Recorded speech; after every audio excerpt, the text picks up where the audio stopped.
Olá, pessoal, a paz do Senhor, tudo bem?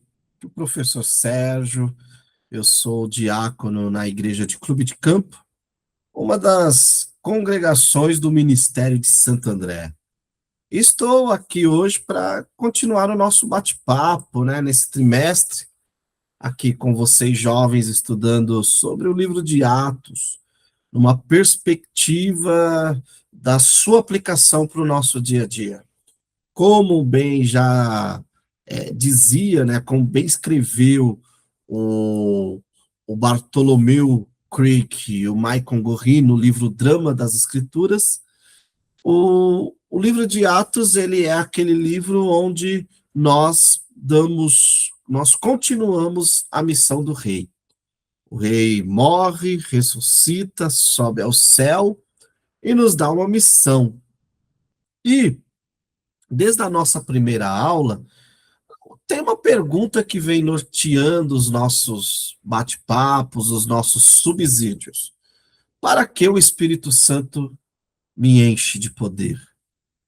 E conforme temos visto, muito diferente do que uma experiência individualista, onde eu me encho, onde eu choro, onde eu sou revestido, o livro de Atos trabalha a perspectiva da vinda do Espírito, do que nós chamamos de batismo com o Espírito Santo, numa perspectiva de nós, de vós, do corpo. E é justamente isso que nós falaremos hoje, nesta lição de número 11, onde nós veremos mais uma das ações ou dos porquês que o Espírito Santo nos enche. Já vimos que ele nos enche para termos uma vida de oração, ele nos enche para uma vida em comunidade. E note que tudo isso é contra o individualismo. A comunidade vai contra o individualismo nos nossos dias. A oração vai contra o individualismo dos nossos dias, né? O, a ousadia para pregar vai contra o individualismo dos nossos dias também. E hoje, na lição de número 8, falaremos sobre construindo relacionamentos duradouros. A nossa meditação hoje, o nosso caso, nosso estudo de caso, será sobre Paulo e Barnabé, especificamente a conversão de Paulo, né? Então, o nosso sumário ele será mais ou menos esse: a mediação de Barnabé no que diz respeito à conversão de Saulo, o perseguidor implacável e a sua mudança, os fundamentos da reconciliação e perdão, o processo de reconstrução de vínculos e princípios para relações duradouras, né? Então, é muito interessante o que temos aqui a discutir. E o nosso texto norteador, ou nosso texto-chave, diz: Então Barnabé o levou aos apóstolos e contou como no caminho Saulo tinha visto o Senhor e como em Damasco havia pregado corajosamente em nome de Jesus Cristo. Antes de adentrarmos aqui especificamente no assunto da aula, vale muito a pena nós fazermos aqui um parênteses ao estilo missionário, ao ministério missionário de Paulo, né? Paulo foi um missionário por excelência. Só que, no entanto, Paulo ele foge um pouco do modelo tradicional de hoje. Por quê? Porque conforme Atos 18:3, Paulo sustentava-se com seu próprio trabalho. Então, nos primeiros séculos, conforme o Didaquê, que é depois da Bíblia, é um dos livros mais antigos aí que nos dá um panorama, que nos traz insights de como era a dinâmica da igreja primitiva.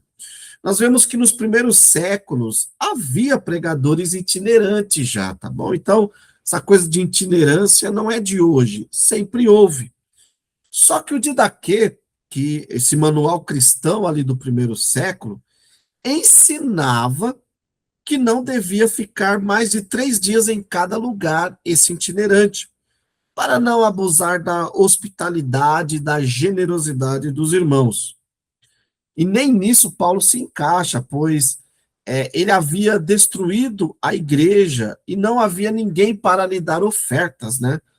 Então, o modelo que Paulo nos deixa é coerente durante todo o seu ministério, é de alguém que exerceu sua profissão para se manter, e conforme ele vai escrever aos Tessalonicenses, no capítulo 3, verso 10, e também está registrado em Atos 20, do 33 ao 35, ele fazia isso para se alguém, para dar o exemplo e cumprir aquilo que ele mesmo ensinava, né? Se alguém não quer trabalhar, também não coma, né? É muito interessante que esse pensamento, alguns rabinos também defendiam.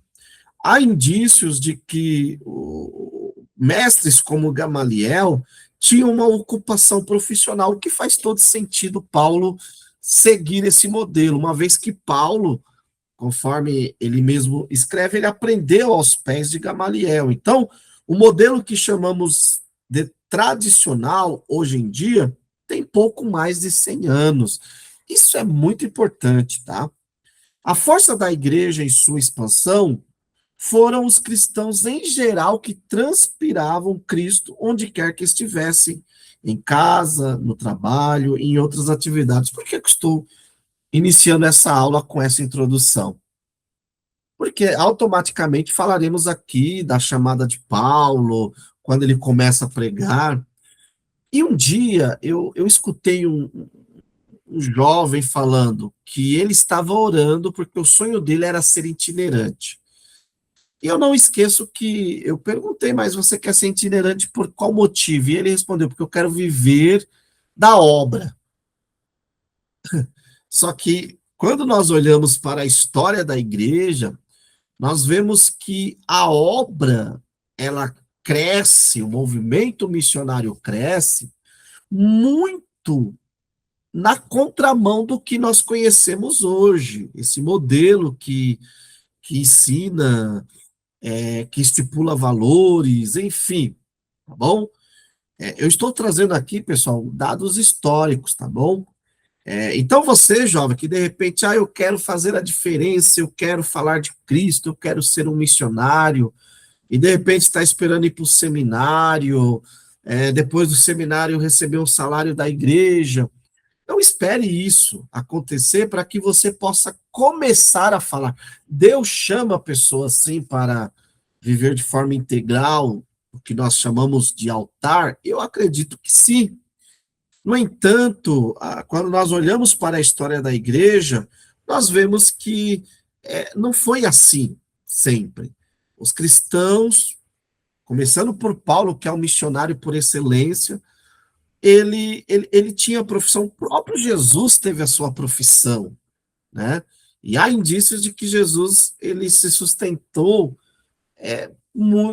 pela sua própria profissão, entendeu? Então, é, nós vemos o quê? Que esses cristãos, em casa, no trabalho ou em outras atividades, eles tinham a atitude saudável de encarar a profissão como um meio e não como o fim, ou seja, o meio era, a profissão era o meio no qual eles podiam falar de Cristo, eles podiam anunciar Cristo, né? Então, o dinheiro, conforme o próprio professor Sayão coloca, falando desse tempo, era encarado como combustível, como ferramenta e não como fruto do trabalho, né? Fruto é o que eu faço para a glória de Deus. E aí ele cita o Ira Carin, questionado por que não se empenhava em ganhar mais dinheiro com seu trabalho de sapateiro, respondeu: meu trabalho é difundir o reino de Deus, consertar sapatos para cobrir as despesas que tenho com esse trabalho. O que o William Carey, aqui, o pai das missões modernas, está nos dizendo? Ele enxergava o seu trabalho já como um trabalho missionário. E esse trimestre em Atos, nós estamos vendo isso, né? O jovem precisa encarar a universidade, encarar o seu dia a dia, a sua família, seus amigos, o seu esporte, como o seu campo missionário, né?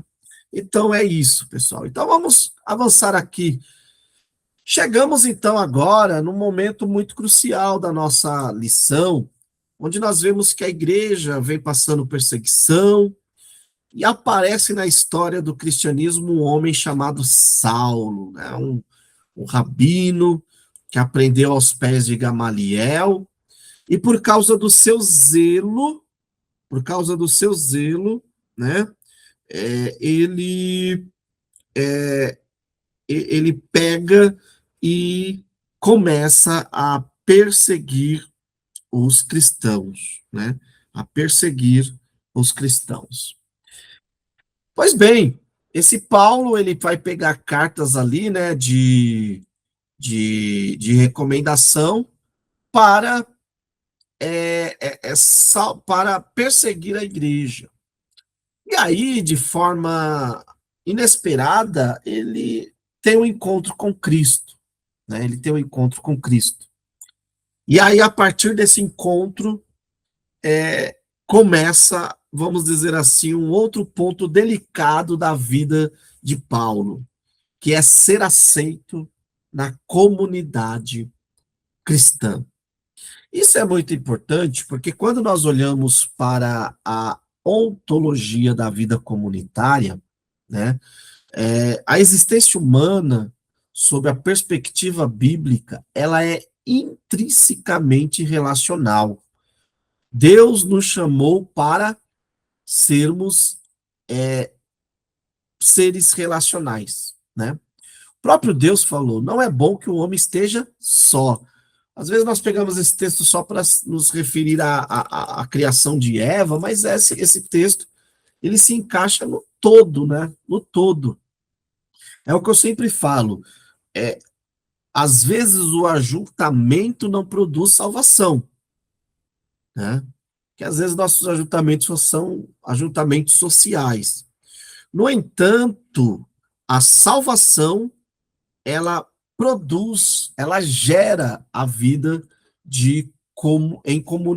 a vida comunitária, né?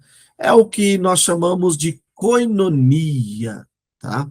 Então, é muito importante a questão da vida comunitária, porque é dentro da comunidade que nós somos forjados, né?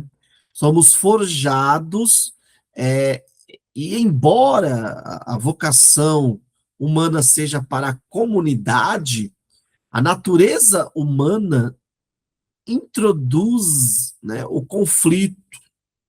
E a resposta cristã a esses conflitos que a vida comunitária pode trazer reside no perdão e na reconciliação, né? Visto como ferramentas ontológicas para a manutenção da koinonia. Então, assim, viu, jovem, se você, o professor, se você de repente tem um jovem que acha que o viver em comunidade, de forma comunitária é difícil, ele está certo, é difícil. É um desafio, porque apesar de Deus olhar para nós e falar que não era bom, não é bom que o homem esteja só, devido à queda, devido ao pecado, nós somos automaticamente levados à vida solitária, que nada mais é do que o individualismo, que não condiz e que vai na contramão do que Atos vem nos mostrar, vem nos ensinando com essa pergunta norteadora: para que o Espírito me enche? O Espírito me enche para eu abrir mão do meu individualismo e viver em comunhão com o meu irmão. Ah, mas meu irmão é difícil. Para isso existe perdão e reconciliação. E aí, esse Saulo, perseguidor implacável, né? Conforme Atos 8:3 revela, ele tem ali uma atuação devastadora, ele quer acabar com a igreja, ele aprisiona homens e mulheres em suas casas, né? Paulo, ele pratica Saulo, né, uma verdadeira, ele é intolerante quanto ao cristianismo, não só ele, mas todos os judeus, e por N motivos. pelo zelo legalista extremo, né? Por medo de perder os privilégios que a religião judaica tinha diante do Império Romano, dentre esses privilégios, não tinha necessidade de prestar cultos ao imperador, e aí o medo era, tá, nós estamos aqui no nosso canto, nós chamamos o nosso Deus de único Deus, mas agora aparecem esses cristãos falando que Jesus é o Senhor de toda a terra. Isso vai trazer problema para nós, porque logo César, ele, né, o imperador, ele vai questionar e vai linkar o cristianismo ao judaísmo, vai achar que são grupos iguais. E aí também é um motivo de perseguição, né? E para a igreja primitiva, Saulo era um símbolo de medo, uma ameaça existencial, gerando ali um trauma coletivo que, após a sua conversão, dificultou a sua aceitação dentro da comunidade. E aí, aqui, nos slides que eu compartilhei no grupo com vocês, professores, né, no slide de número 6, eu fiz um quadro sobre, ilustrando muito bem o antes e o depois de Saulo. E aqui já quero fazer uma observação, tá bom? Uma observação que o próprio Bartolomeu Crick e o Michael Gorry, no livro Drama das Escrituras, na página 249, eles colocam, ó, abre aspas, à medida que os que creem se dispersam e compartilham as boas novas em toda a Judéia, Galiléia e Samaria, nascem igrejas. Após a conversão de Saulo, cujo nome romano é Paulo, conforme Atos 13:9, lemos este resumo. Depois disso, a igreja desfrutou um tempo de paz em toda a Judéia, Galiléia e Samaria. Ela foi edificada e encorajada pelo Espírito Santo. Ela crescia em número, vivendo no temor do Senhor. Veja que sempre está no plural, né? Mas o que eu quero destacar aqui é essa coisa que os dois autores aqui colocam bem em negrito, o nome de Paulo, que era o seu nome romano, tá bom? Você já deve ter escutado aquela coisa que ao se converter foi transformado de um Saulo para Paulo. Enquanto comportamento, ok. Mas a mudança de nome, na verdade, não foi nenhuma mudança de nome. Foi, vamos dizer assim, uma adaptação, já vislumbrando o que Paulo tinha em mente no quesito missionário, tá? Então é assim, Saulo era um nome hebraico, né? Um nome que é, estava dentro do contexto, né? Do contexto muito mais rabínico, farisaico, e agora, uma vez que ele vai para os gentios, ele precisa de um nome mais acessível. Então ele pega o seu nome romano, Paulo, que também é uma forma mais globalizada, né? E eu sempre uso um trocadilho, seria João e John. Qual é mais globalizado? Com certeza John, do que João. São a mesma coisa, só que um tem uma linguagem, está dentro de um idioma mais globalizado, enquanto que o outro, né, está dentro de uma ideia muito mais local. É justamente isso que Paulo faz. Ele adota um nome como Paulo globalizado, a fim de ir para os gentios, tá bom? Mas enquanto comportamento, sim, podemos dizer que ele deixa de ter o comportamento do Saulo fariseu e passa agora a ter o comportamento de um Paulo que quer ir aos gentios, né? Então vamos lá. Esse quadro ele mostra a conversão de Paulo e a mudança. Então, de perseguidor e aquele que coloca pessoas em prisão, agora ele é um pregador corajoso. Ele era inimigo mortal tal, temido. Agora ele tem desejo de união, né? Ele tinha um ódio reconhecido, e agora, entre os discípulos, há um certo ceticismo e medo em relação a quem é Paulo. Será que ele se converteu de verdade? E aqui nós temos uma coisa muito importante para nós conversarmos, que é quanto ao acolhimento, né, o acolhimento dos novos convertidos. Então, o versículo 26 vai dizer assim, ó, de Atos 9. Todos tinham medo dele, né? Então, ao chegar em Jerusalém, Saulo procurou juntar-se aos discípulos, mas todos tinham medo dele e não acreditavam que ele fosse um discípulo. Então, mesmo depois de 3 anos no deserto da Arábia, conforme Gálatas 1,18, Paulo vai descrever a sua conversão, né? Ele fala que ao se converter, ele vai se refugiar por algum tempo na Arábia, região logo ao sul, na atual Jordânia, fora do alcance de Damasco. Ele fica ali por cerca de 3 anos, né? Ele vai aprender, ele vai meditar, ele vai fazer links com o que ele escutava, tinha aprendido no antigo, sobre o Antigo Testamento, e agora como aplicar isso no Novo, né?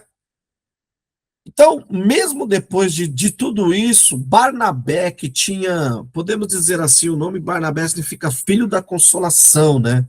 E Barnabé naturalmente tinha o dom da consolação. Atos 4,36 nos apresenta isso. Ele vai, mais uma vez agora, adentrar ou entrar na vida de Paulo e vai tentar convencer os apóstolos a aceitá-lo, né? A aceitá-lo. Mas ele ficou só 2 semanas. Como estava desafiando os membros, os líderes que mataram Estevão, os apóstolos acharam melhor despachar Paulo para a sua terra natal, conforme diz o versículo 30, né? Que o levaram até Cesareia a fim de enviá-lo a Tarso, né? E então é muito interessante essa questão que nós vemos aqui de Paulo. Então, Saulo, o Paulo, né? Ele tem a sua apresentação, ele é protegido por Barnabé, né? Lá também, no entanto, o discurso poderoso de Paulo se mostra mais fervoroso do que eles podiam suportar, e aí os cristãos enviam de volta para a sua terra natal. Isso aqui é muito importante, tá? Que nós vemos que a própria comunidade de Jerusalém parece não estar muito confortável também com o discurso de Paulo. N.T. Wright vai trazer isso no seu comentário do Novo Testamento em seu mundo, página 622, abre aspas, eu quero ler, eu achei muito interessante, ó. Entretanto, Barnabé protege. Vamos ler do início. Saulo imediatamente dá início a um ministério poderoso, explicando aos judeus de Damasco que Jesus é o Messias.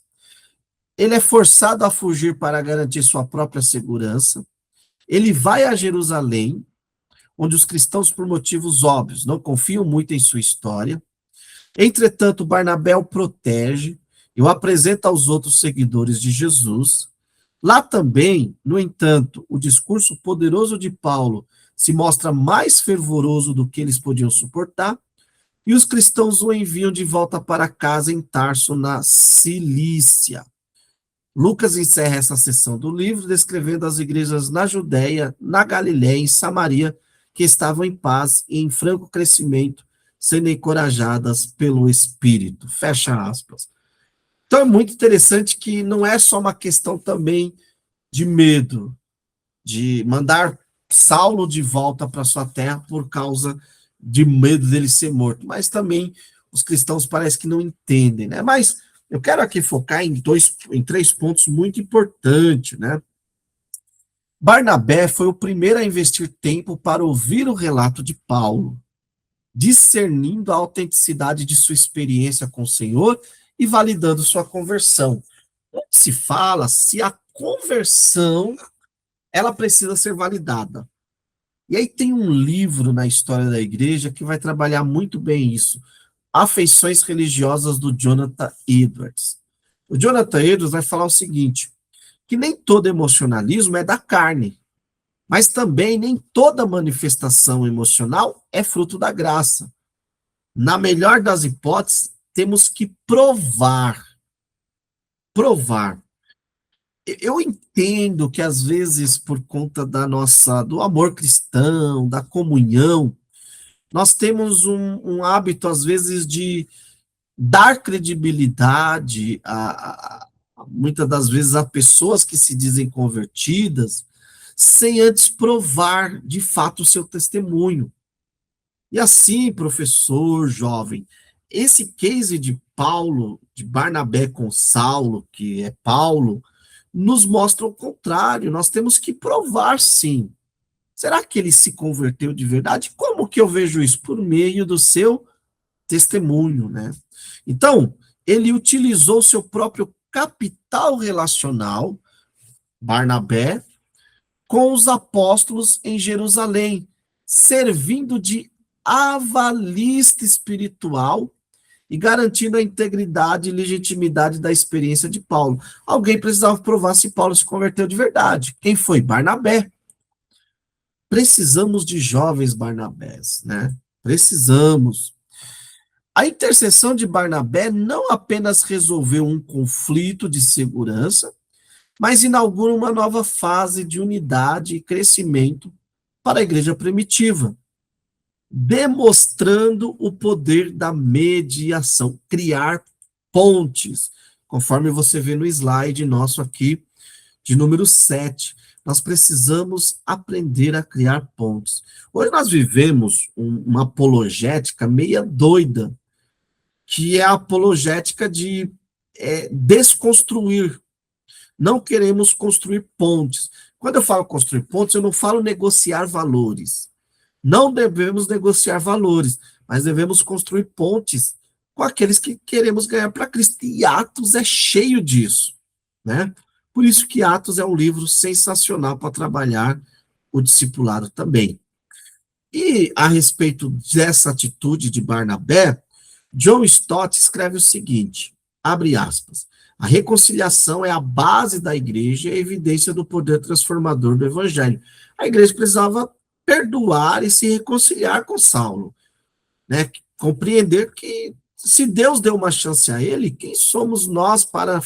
Se Deus abriu o reino dos céus para Saulo, quem era a igreja, na figura de Pedro, de João, de Tiago, para fechar as portas do reino para eles, né? Eu acho muito interessante isso, que às vezes nós agimos assim também, né? Então, nós temos aqui uma ontologia do perdão, né? Então, o perdão, ele é um imperativo ético central do ensinamento de Jesus, conforme Mateus 6, 14 e 15. Compreendido não como um sentimento. Ah, eu quero sentir depois. Não. É uma decisão da vontade. Ou seja, o perdão transcende a resposta emocional imediata. O perdão não é amnésia, tá? Perdoar não significa o apagamento neurofisiológico do evento, mas é a neutralização do poder da ofensa sobre as emoções, permitindo a recordação sem a dor incapacitante, tá? E só o Senhor pode fazer isso no nosso coração, tá? E é por meio da decisão, Senhor, eu quero ser curado. O perdão, ele também representa uma libertação espiritual. O perdão previne que o rancor se metabolize em amargura, conforme Efésios 4:32. E é uma condição, né, a amargura corrosiva, né, para a saúde emocional e espiritual. E o perdão é uma recusa da prisão. Perdoar é recusar-se a ser governado pelo erro do outro. Isso daqui é muito interessante. Quando eu não perdoo, eu estou falando, em outras palavras, que eu quero ser governado pelo erro dos outros, do outro. E aí é muito interessante que, é como eu sempre falo, o ídolo que está no nosso coração é o que vai mandar em nossas atitudes, é o que governará sobre nós. Então, se a carne, se o rancor, se a ira é o ídolo do meu coração, logo a amargura, o erro do outro é o que governará sobre mim. Agora, se quem governa no meu coração é Cristo, é o Espírito Santo, logo eu passo a ter liberdade cristã sobre o passado, libertando o ofendido da escravidão emocional, né? Muito interessante isso, tá bom? E aí o Bonhoeffer, né? O Dietrich Bonhoeffer vai dizer o seguinte, abre aspas, o perdão é um milagre que torna possível o amor onde parece impossível. A igreja precisava fazer isso, tá bom? Fazer isso em relação a Paulo. Mas essa questão de perdoar, de reconciliação, de reconstruir pontos, requer passos, é um processo, né? Não é da noite para o dia, é um processo, tá bom? E como que eu alcanço isso? Primeiro, uma humildade radical. Ao contrário do perdão unilateral, a reconciliação exige o reconhecimento sincero das próprias falhas e a disposição genuína para ouvir e validar a dor do outro envolvido no processo. Paciência em tempo, a restauração da confiança, estamos falando agora da pessoa, é um processo gradual e não instantâneo, requer consistência comportamental, persistência ao longo do tempo para reconstruir o relacionamento. E mediação ativa, né? Muitas vezes a intervenção de terceiros neutros, atuando como mediadores, como foi o caso de Barnabé, né, segundo a própria Bíblia, é crucial para facilitar o diálogo e a compreensão entre as partes ali polarizadas. Em outras palavras, nós não precisamos de isqueirinhos, de palha, de lenha para colocar, como diz, mais lenha na fogueira. Momentos de conflito precisamos de pacificadores. Por isso que Jesus falou, bem-aventurados pacificadores, né? E uma iniciativa prática. É fundamental atender ao chamado para ser um pacificador, buscando ativamente o vínculo da paz através de ações concretas que demonstrem o compromisso com a restauração, né? Então, isso aqui é muito importante para nós. E aí, uma vez feito isso, vem a pergunta, nosso slide 12 aqui, como ter princípios duradouros ou uma relação duradoura? Vamos para alguns princípios que esse case de Barnabé, de Saulo, nos mostra. Primeiro, uma comunicação sincera, tá? A sinceridade é o fundamento da confiança mútua. É a transparência, né? Não um discurso velado, falso. A escuta atenta, que fala da empatia, né? E a empatia? Empatia não é eu me colocar no lugar do outro, mas é eu tentar perceber o que em mim fez o outro próximo ter aquela atitude. E eu quero indicar para vocês aqui no meu slide 13, esse livro do Marshall Rosenberg, Comunicação Não Violenta. Esse livro eu trabalhei ele no clube literário que eu lidero, né, dentro da onde eu trabalho, no centro universitário que eu trabalho, e foi ali um ano trabalhando esse livro. E uma coisa muito interessante é que a girafa, ela é o símbolo da comunicação não violenta. Por quê? Por alguns motivos. Primeiro, a girafa nos ensina que a comunicação não violenta, né, é uma linguagem que nasce primeiro, das grandes orelhas, né? A girafa tem orelhas grandes de uma escuta ativa, com empatia. Não fingir que está escutando, mas escutar de verdade. O pescoço longo da girafa, né, demostra que devemos ir além dos julgamentos e partilhar esta consciência, não ir por nossos pressupostos para resolver problemas. O seu casco também fala da sua autenticidade. Eu preciso ser autêntico.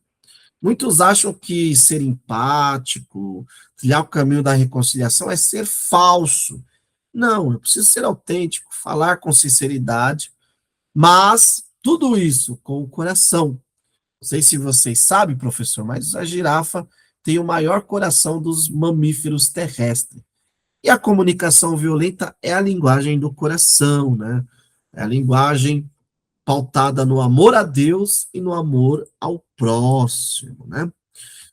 Então vamos aqui para um próximo passo desse relacionamento, é a humildade e a perseverança, né? A humildade não é a autodepreciação, mas é a renúncia de quem eu sou. E aí Jesus é o nosso maior exemplo. Ele abriu mão de sua glória em partes para que hoje pudéssemos desfrutar da salvação. A perseverança, né, conforme Gálatas 6:9, é crucial para relacionamentos maduros. Todo relacionamento, toda amizade passa por crises. E aí a nossa resiliência é muito importante. E o compromisso com o bem, né? Com o bem vai reduzir os atritos, né? Vai reduzir os atritos. E para o jovem, tudo isso que eu falei pode parecer muito difícil. E aqui agora vem dicas para você, jovem. Porque você tem que desafiar, você tem que passar, você tem que vencer os desafios relacionais na juventude. A juventude é uma idade, via de regra, muito individualista. Nós somos chamados em Cristo para abrir mão disso e viver em comunhão, em harmonia. Então, é superar os conflitos, os mal entendidos, né, e praticar um diálogo sincero, os conflitos familiares também. Então, nós temos nas amizades e na família. E assim, jovem, a nossa família, ela precisa do nosso amor de forma incondicional. Honrar pai e mãe não é se eu quero, é mandamento. E olha, se lembra a nossa pergunta norteadora? Para que o Espírito me enche? Me enche para eu criar pontes. Então não adianta eu falar que sou um jovem cheio do Espírito Santo e eu não consigo respeitar o meu pai e a minha mãe. Eu não consigo viver bem com meu irmão sanguíneo. Não dá para dizer que teve uma experiência, ou se teve, ainda não permitiu que o Espírito trabalhe nessas partes, né? Então é muito importante isso. Os desafios relacionais, né, a pressão social e a fé, responder com amor. Nós vivemos, volto a dizer, a época da apologética violenta. As pessoas querem responder acerca da sua fé, mas sem amor, é ódio pelo ódio. Nós somos chamados para responder, mesmo com firmeza, mas com amor. Relacionamentos afetivos duradouros, né? Isso aqui é muito importante porque hoje os relacionamentos são líquidos. Bauman vai falar isso, né? Os relacionamentos são líquidos. E nós somos, como cristãos, chamados a relacionamentos duradouros, né? Duradouro. E aí uma reflexão. Vivemos em uma era de cancelamentos imediatos, onde o erro é frequentemente punido com a exclusão social, definitiva, e o ostracismo digital, principalmente no mundo digital, né? O mundo que nós vivemos. Você colocar lá que você gosta do amarelo e não do verde, você já tem uma confusão armada, né? E isso não combina.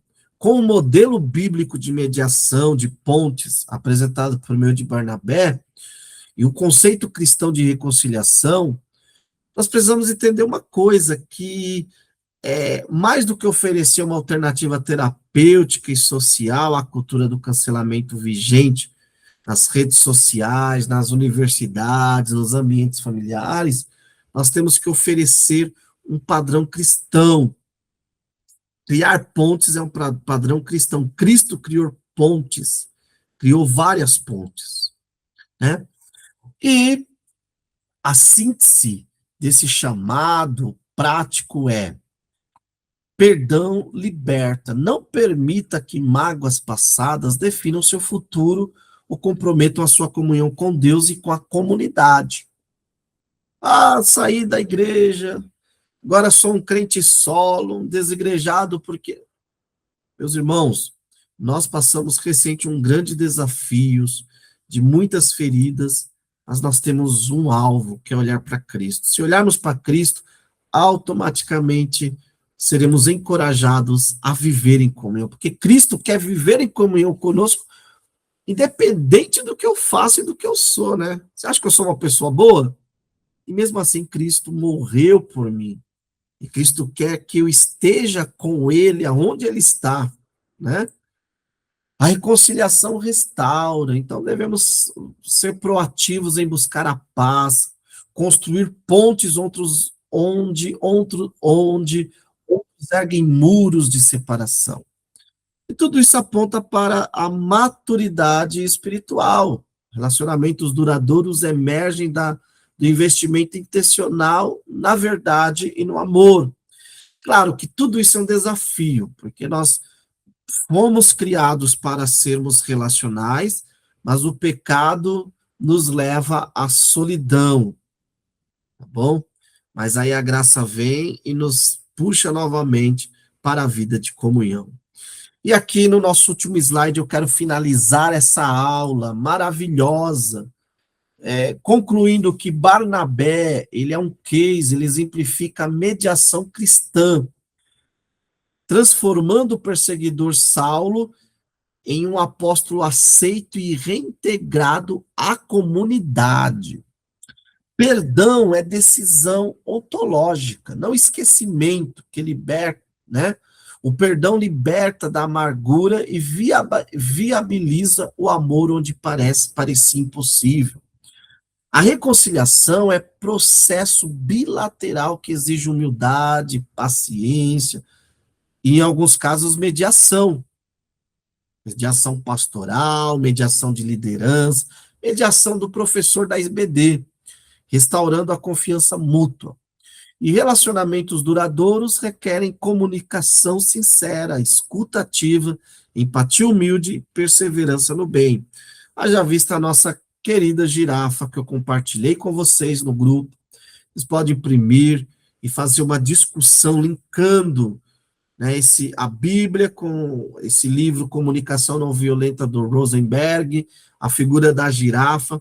Você vai ter ali materiais para discutir e nos desafiar. Volto a dizer, Atos não é sobre o Sérgio, é sobre a comunidade que o Sérgio é chamado. Atos nunca é você, Atos é sempre sobre nós. Então, nessa aula de número 8, o que aprendemos é: o Espírito nos enche para criarmos ponte com o nosso próximo e com a comunidade cristã de fé, com a comunidade que eu estou inserido na universidade, no trabalho, na família. Que Deus abençoe você, professor, aluno, e até a próxima, se o Senhor Jesus assim permitir.